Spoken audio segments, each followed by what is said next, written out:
was born a free man, lived with my family in New York. Be good for your mother. Until the day I was deceived. To Solomon. Kidnapped. Sold into slavery.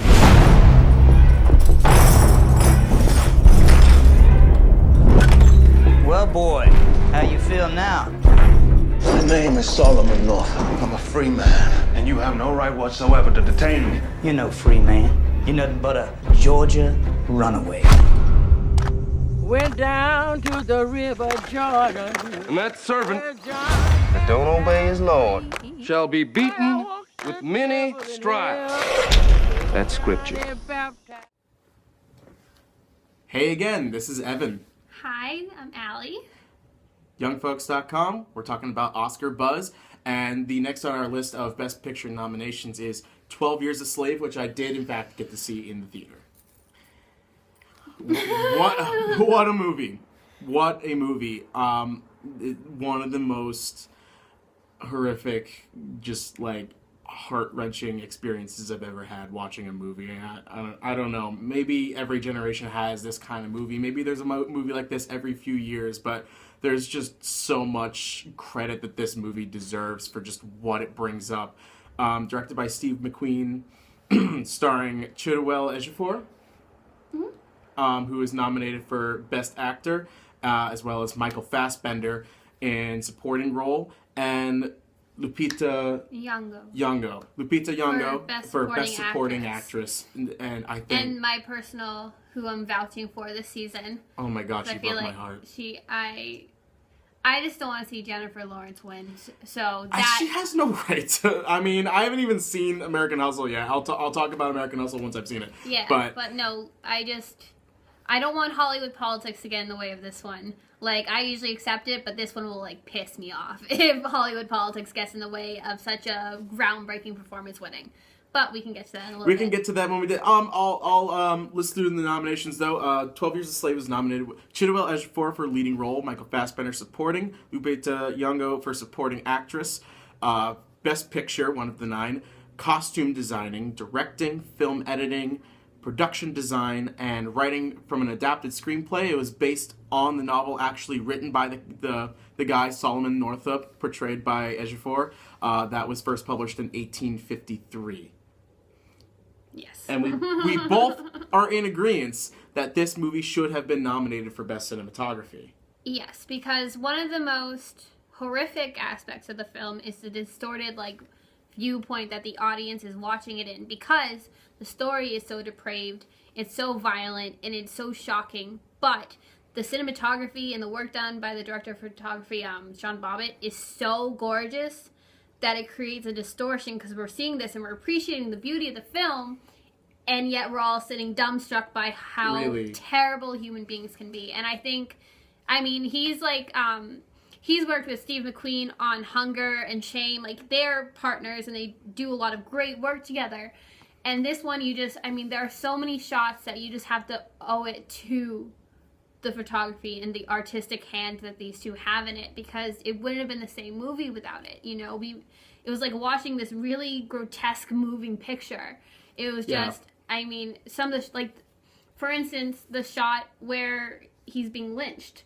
I was about to mention that. I mean, he like, one of the things that stuck with me was when he was like that. Who was the guy? He was in Looper. Paul Dano. Paul Dano. He plays a complete, like, just psychopath. He's the punching bag of Hollywood. Like, he never plays great people. I mean, no, but really though, like, when he's hanging there from that tree, just helpless, and no one knows what to do with them. Like, they can't do anything. They can't do anything. No one from either side can really help him. He's standing there just like trying to keep on his toes. And meanwhile, you have this beautiful plantation gazebo in the background, children just normally playing in the background. Exactly. It was just a normal thing of life, and the directing and the cinematography in this movie really convey what Steve McQueen, I think, wanted to get across, that a lot of stuff that is about this topic just kind of, brush under the bed. Not to kind of judge them for that, but it's just like the scary truth of how just normal it was. Not even just, it is just so honest. Yeah. And I mean, I think the honesty mixed with the beauty of the cinematography is what created such a visceral reaction for everybody. I mean, the fact is we haven't seen a movie so honest about slavery. Like, we just haven't, and I think that's one of the reasons. I think that's why it's going to work on their, like, or I guess it's not going to work for them, is because people don't want to admit to that kind of cruelty. They don't want to admit that our history was that horrific. Yeah. So I think that's why American Hustle or Gravity might end up being the safer choice for these 60-year-old white men voting on it. You know, it's just, it's awful, and it's, you know, it's horrible that that's the way Hollywood works, but it won't surprise me if that's the reasoning. It's because, you know, I mean, no white character is portrayed in a good light aside from Brad Pitt towards the end, and I'm sure that was half the reason it was allowed to be made, is because there had to be a character like that. So I think even like this movie will be affected the most by Hollywood's game. And you know, Benedict Cumberbatch's character too, like it's just kind of like, it's so strange to see that like he really did enjoy having Solomon around in his company, you know, like performing like. But did he like? Was like a benevolent slave owner. It's weird. It's just like, you know, no matter what, the underlying thing is that they were slave owners. You know, none of these people were good people who owned them, even if they maybe had some niceties about them, and maybe even though he gave him the violin, for instance, that's still showing his ownership. Oh, yeah. So, you know, it's a bizarre... And you need only point to Michael Fassbender, just how complete scumbag he is. A terrific performance. Oh, my God. Completely deserving of the nomination.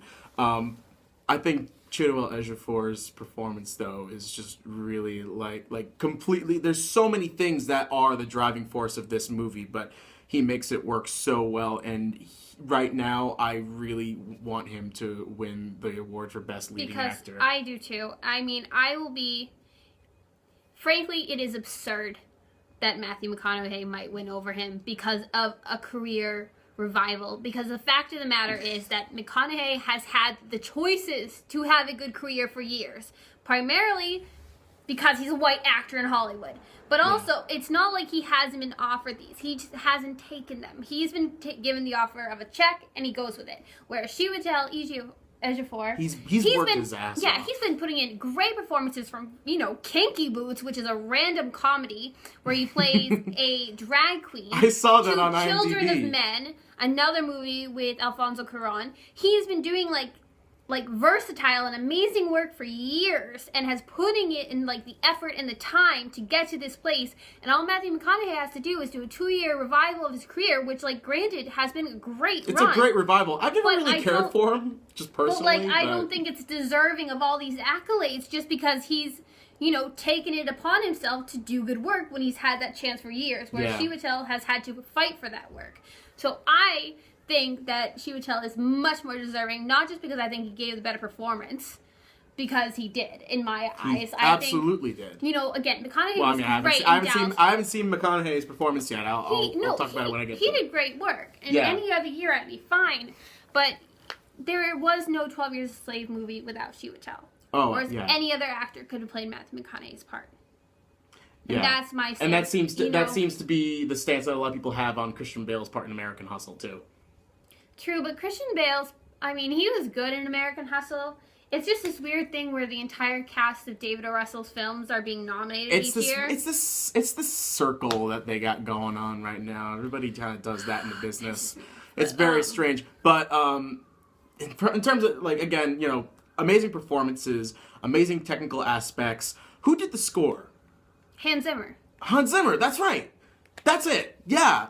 Oh my God. The score made me cry. I know, it's his best score in years. He also scored Rush this year. I was surprised he didn't get nominated. 1, because he's Zimmer. And 2, because, again, it was his first, like, non-Batman-y, I know, Nolan-type score. And it was just, you know, he created this really dark lullaby to accompany Solomon's character. I don't know, it's bizarre. And another thing this movie did, not only does it make you realize how... in an honest way, how brutal that way of life was, but also how beautiful the South is. Never really kind of noticed that. A very weird Just kind of make a little lighter note on it. But, all right. All right, well, we'll see you guys next time where we're going to talk about maybe Wolf of Wall Street, probably. Her, maybe her. We'll get to that when we get to it. All right, have a good one, guys. Bye. Bye.